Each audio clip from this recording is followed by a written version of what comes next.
تقریر کا چھٹا حصہ ہمارے شہید رہبر کے نام ہے۔ اے رہبر، آپ کی جدائی نے ہمارے دل کو گہرے زخم سے دوچار کر دیا ہے۔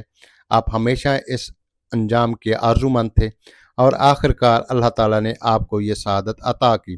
جب آپ بابرکت ماہ رمضان کے 10ویں دن کی صبح قرآن پاک کی تلاوت کر رہے تھے، آپ نے اپنی زندگی میں بے شمار مظالم کا سامنا قوت اور صبر کے ساتھ کیا اور کبھی بے چینی یا کمزوری کا اظہار نہیں کیا۔ بہت سے لوگ آپ کی حقیقی قدر و منزلت کو سمجھ نہ سکے اور شاید ابھی بہت وقت لگے گا جب مختلف پردے اور رکاوٹیں ہٹیں گی اور آپ کی شخصیت کے مختلف پہلو لوگوں کے سامنے پوری طرح آشکار ہوں گے۔ ہم امید رکھتے ہیں کہ آپ کی جو صداقت پاکیزہ ہستیوں، صدیقین، شہداء اور اولیاء کے ساتھ نصیب ہوئی ہے، اس کے ذریعے آپ اسی طرح اس قوم اور محاذ مزاحمت کہ دیگر اقوام کی پیش رفت کے لیے فکر مند رہیں گے اور ان کے لیے شفاعت کریں گے جیسے آپ اپنی دنیاوی زندگی میں کرتے تھے۔